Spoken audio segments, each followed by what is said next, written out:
Coucou mes gazelles, bienvenue pour ce tirage sentimental du mois d'août. Et amis vierges, c'est votre tour. Je rappelle comme toujours et à chaque fois que c'est un tirage général. Ça peut ne pas vous parler complètement ou en partie. C'est pas grave, tout dépend du point sur lequel on se situe sur notre parcours, des décisions qu'on prend en fonction et surtout du rythme et de la façon dont on veut avancer. Ceci étant dit, on va regarder l'énergie dominante pour certains d'entre vous. Bon. Alors, il est question de mémoire transgénérationnelle. J'ai l'impression qu'on est en train d'essayer de démêler un schéma répétitif qui se transmet de génération en génération. En tout cas, on a cette impression. On a cette impression de devoir briser une espèce de chaîne qui nous enferme et qui nous a enfermés jusqu'à aujourd'hui dans des schémas qui nous ont fait du mal, qui nous ont fait nous investir plus que ce qu'on a reçu. C'est vraiment l'impression que j'ai. Outre l'influence d'une potentielle personne, d'une dame potentiellement plus âgée que vous, alors c'est peut-être une maman, une tante ou une grand-mère ou une collègue plus âgée que vous, voilà, ou une grande sœur, une cousine, vous voyez, il peut y avoir ce genre de, il peut s'agir de ce genre de lien. Ça peut être une amie aussi avec qui vous avez un écart d'âge assez important. Quelqu'un qui semble soit vouloir vous guider, soit vous rappeler toutes les décisions que vous avez faites par le passé et qui vous ont fait souffrir en fait. Vous voyez ce que je veux dire? Vous cherchez appui, mais j'ai l'impression que c'est une personne qui fait écho à tout ce qu'on a accompli par le passé, tout ce qui nous a fait souffrir. Mais en fait, les cartes nous disent que peut-être que c'est judicieux de s'appuyer sur cette personne, en ce sens que ça nous permet de prendre la situation sous un autre angle, dans une autre perspective, et donc du coup de trouver d'autres réponses. Des réponses peut-être plus appropriées à nos attentes actuelles, parce qu'on a réfléchi, parce qu'on est en train de mener un travail de réflexion assez intense. Alors pour certains, soit on est sur le point de le faire, pour d'autres, en majorité dans ce tirage-là, l'introspection a déjà commencé, elle est quand même déjà bien entamée, mais on a du mal à passer outre, on a du mal à avancer, parce que justement on a l'impression de stagner, vous voyez. Et cette personne-là, j'ai l'impression aussi qu'elle vous a fait comprendre, ou qu'elle est en train de vous faire comprendre que là, ce que vous vivez, ou en tout cas ce que vous avez traversé ces derniers temps, ces derniers mois, c'est un schéma transgénérationnel, c'est une habitude, c'est un cercle, quelque chose, une leçon qui n'a pas été comprise de génération en génération, et c'est comme si vous étiez en train de vous éveiller à l'idée que c'est peut-être à vous de briser cette chaîne, c'est peut-être à vous de casser ce cycle pour justement prendre votre envol, en fait. Oui, voilà, c'est ça. Pour justement prendre votre envol. Donc attention. Attention, on vous appelle à l'écouter, on vous appelle à prendre des leçons des générations précédentes, on vous appelle à réfléchir, à prendre du recul, mais attention.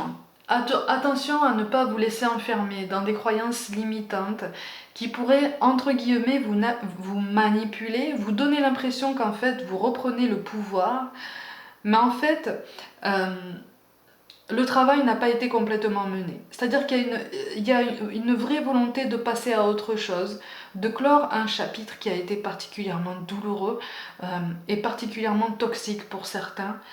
Mais on veut aller, on commence à perdre patience et on veut aller plus vite que la musique. Hein. Parfois, on a des moments comme ça. On veut se persuader que c'est bon, c'est terminé, on n'a plus cette histoire en tête, on n'a plus cette personne dans le cœur et on décide qu'on ne souffre plus. C'est la moitié du travail. C'est la moitié du travail. Ça nécessite quand même de réfléchir sur soi et de faire remonter tout ce qui nous empoisonne en fait tout ce qui nous fatigue, tout ce qui nous épuise, tous ces sentiments négatifs envers d'autres personnes, envers soi-même, qui n'ont pas lieu d'être, qui n'ont plus de place en nous, parce qu'en fait les cartes là te disent, ma gazelle, que le mieux c'est de te remplir de positif, le mieux c'est de te remplir d'amour, de bienveillance envers toi-même, d'une bienveillance inconditionnelle et optimale. Et pour te remplir entièrement de ça, il faut encore que tu fasses de la place. C'est bien de décider d'être heureux, c'est bien de décider que maintenant tu redeviens acteur, actrice de ton parcours, tu recommences à faire des choix, tu reprends la main sur ta vie, hein, tu t'affirmes, mais par contre ça ne te dispense pas de faire ce travail intérieur, justement, ça va de pair. Parce que si tu décides juste de passer à autre chose, il y a plein d'angoisses, plein de sentiments négatifs qui vont rester endormis en toi et qui vont se manifester plus tard sous d'autres formes. Ou qui vont revenir, mais sous des formes beaucoup plus intenses. Ah, mais voilà. Eh oui, eh oui, eh oui. Et on apprend du passé, on continue d'apprendre. Les cartes nous disent, voilà, continue. Continue de voir, continue d'étudier, continue de peser le pour et le contre, sans aller jusqu'à ressasser le passé inlassablement. Mais appuyer là où ça fait mal et se demander pourquoi est-ce que ça m'a fait mal. Pourquoi ça me fait mal depuis aussi longtemps? Pourquoi ça me fait mal aussi fort? Qu'est-ce que je pourrais faire pour agir en conséquence? Pour moi-même, pour mon bien-être. Et on me reparle de pardon. Alors par contre, on me dit n'attends pas d'excuses.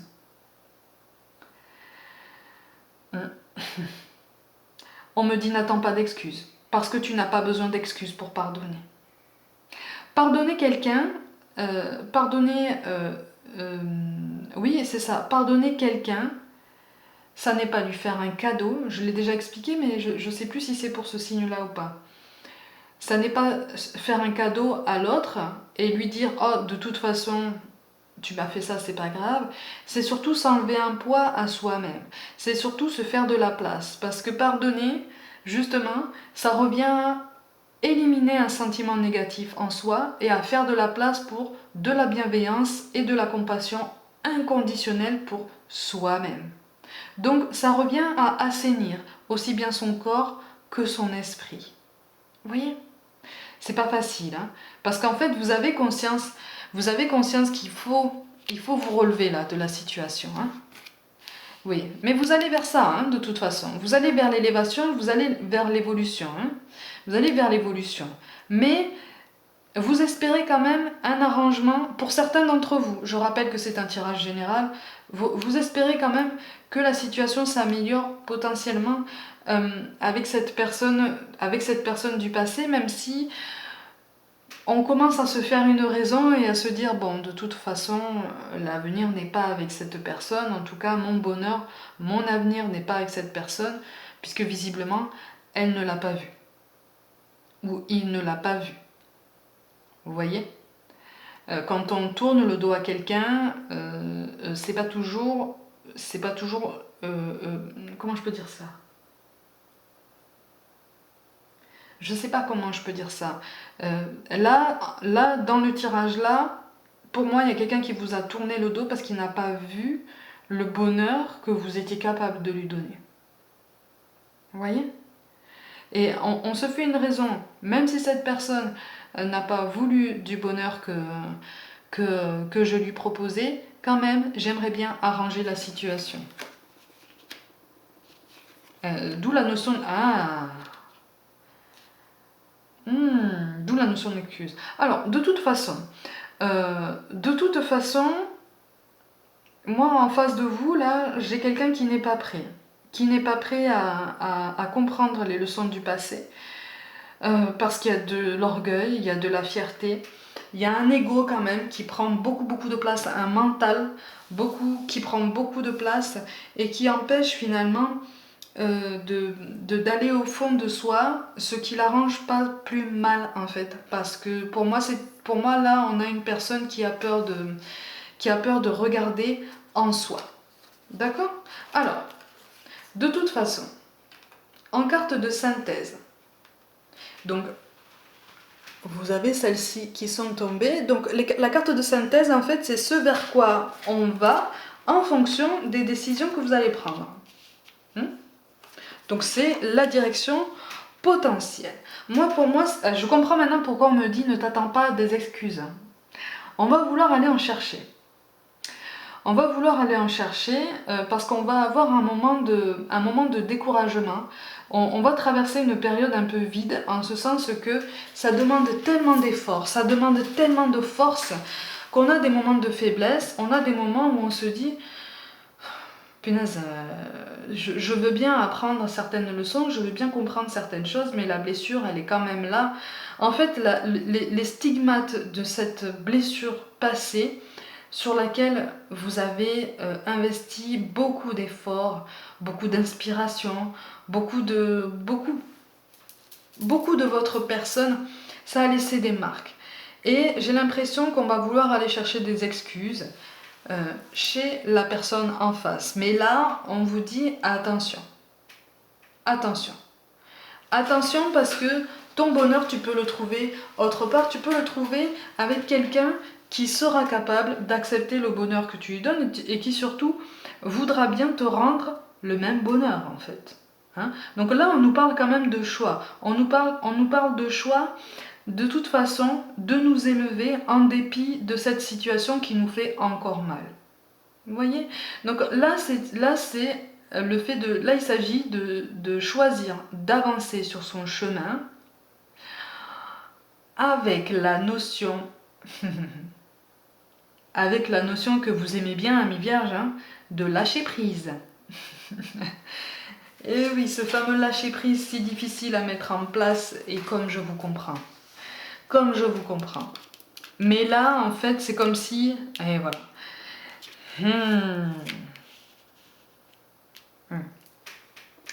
Là, en fait, c'est comme si vous aviez de toute façon comme le dos au mur, comme si l'univers vous mettait le dos au mur et vous disait maintenant, tu lâches prise ou tu lâches prise. Tu avances ou tu avances. Mais à un moment donné, il faut bouger. Il faut donner cette impulsion. Tu es resté au fond du seau trop longtemps.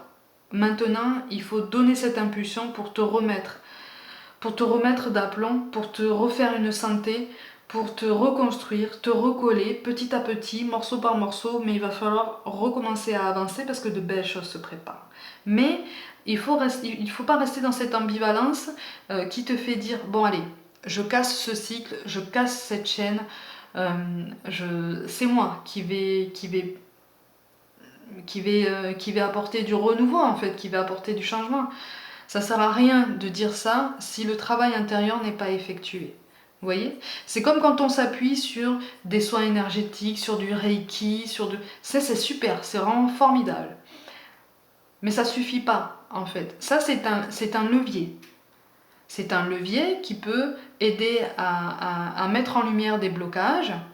Mais après, tes blocages, c'est toi qui dois les travailler. C'est pas avec des séances de soins énergétiques ou autre que tu pourras passer outre ça. Le travail, il faut qu'il soit fait en profondeur en fait. Ça demande de remonter certaines choses. Là, il y a eu de la douleur effectivement qui est déjà remontée. On a fait un gros effort parce que à mi-vierge, quand vous voulez être assidu, vous l'êtes passionnément. Quand quelque chose vous tient à cœur, vous êtes capable de vous investir quand même de façon conséquente, quel que soit le domaine. Donc il y a une solitude. Il y a une solitude qui est ressentie parce qu'on ne comprend pas. Et j'ai l'impression qu'en fait, la personne dont il est question depuis le début ne comprend pas vraiment vos sentiments. Vous voyez, c'est pour ça que je dis qu'elle fait écho à ce que vous avez vécu entre les générations ou par rapport à ce que les générations précédentes ont vécu. Elle fait écho à ça par sa personne, par l'histoire qu'elle vous raconte. Et en fait, c'est comme si vous voyez les choses vraiment en perspective. C'est même pas en miroir, c'est vraiment en perspective.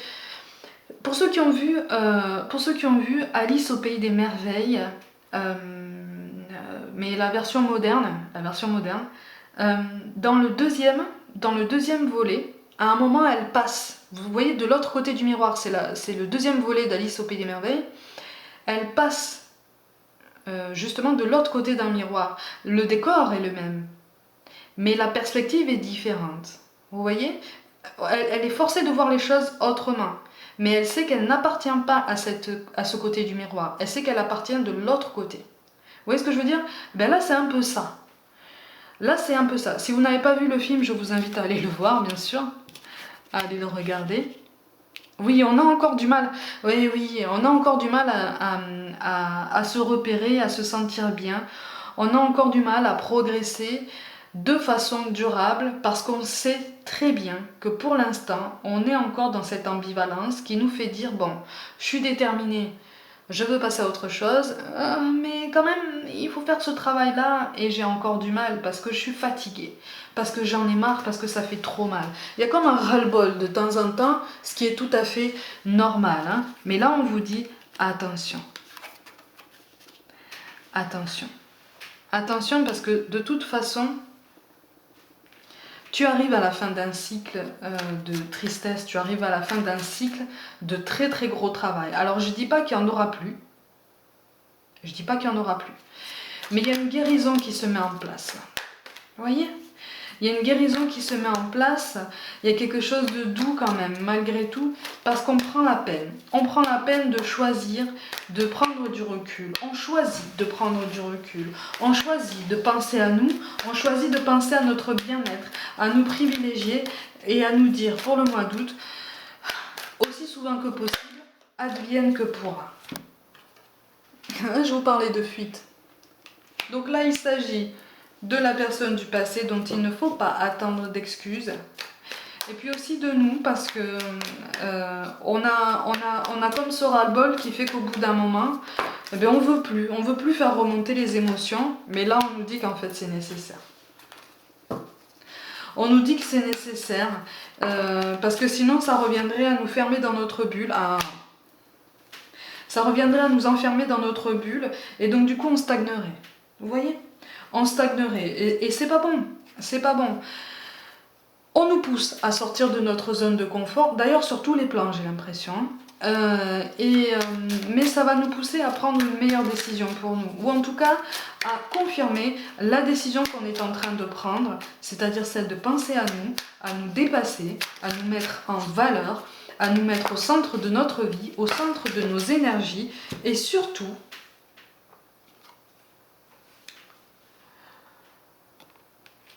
à ne plus douter de nous. Là, on nous dit en fait, ne doute pas de toi, tu as toutes les capacités nécessaires pour t'en sortir. Donc maintenant, tu n'as plus qu'à le faire. Tu n'as plus qu'à le faire, nous on est là, on t'accompagne. C'est encore un travail de longue haleine, ami vierge, mais c'est quelque chose, regardez ce qui tombe à la fin quand même, hein. C'est quelque chose de positif, c'est quelque chose qui va nous grandir et nous élever, et même nous élever en vibration, et même nous faire évoluer dans une spiritualité. On nous parle de l'archange Gabriel. Tu vas recevoir prochainement des nouvelles positives. Les canaux d'une communication claire et authentique sont maintenant ouverts. Garde ton cœur ouvert et exprime ta vérité avec amour, sans peur aucune. J'ai l'impression qu'on va comprendre comment casser ce cycle intragénérationnel, comment briser cette chaîne qu'on traîne comme un boulet depuis super longtemps avec sa copine. La souffrance, la solitude et l'incompréhension, hein, une belle brochette. Là, on va pouvoir comprendre un peu mieux comment s'en libérer, et puis surtout, on va accélérer un peu. On va accélérer le mouvement, mais on va comprendre que il suffit pas de rester déterminé. On va accélérer le travail, on va aller plus en profondeur, et puis on va se confronter à nos angoisses et à nos peurs. J'en vois même qui vont se poser des défis, hein, ne serait-ce que des défis quotidiens, pour justement ramener son attention sur quelque chose de beaucoup plus sain, et faire remonter de façon plus judicieuse, plus douce et moins directe, et donc moins brutale, toutes ces angoisses qui nous travaillent encore. On nous parle d'intervention divine. Tu es certainement frustré par quelque chose qui stagne dans ta vie. Et voilà, Les avancées semblent lentes et fastidieuses, malgré tout ceci est une bénédiction. Une intervention divine se prépare, quand le bon moment sera venu, les fruits de tes désirs vont mûrir. Ce fameux lâcher-prise, ami vierge, voilà. C'est ce fameux lâcher-prise. On travaille, on travaille, on travaille, et au bout d'un moment, les efforts payent. Surtout, n'en doutez pas. Et enfin, quand même, en carte finale, on a la paix. Qu'importe où tu es ou ce que tu fais, la paix intérieure est toujours possible. Il suffit d'un subtil changement en conscience. Pense à l'amour et la paix viendra. Et là, je parle de l'amour inconditionnel, de la compassion et de la bienveillance pour lesquels il va falloir se faire de la place en nous pour pouvoir nous remplir de ça et donc trouver la paix et la sérénité, ou en tout cas y tendre un peu plus chaque jour, sans découragement. Et puis même si on a des moments de découragement et de fatigue, c'est comme ça, c'est pas grave, on prend le temps de remonter la pente et on continue nos efforts parce qu'on est des guerriers, amis vierges. On est des guerriers, on tient le coup, on est des gazelles et personne ne nous résiste. Voilà pourquoi je vous appelle comme ça.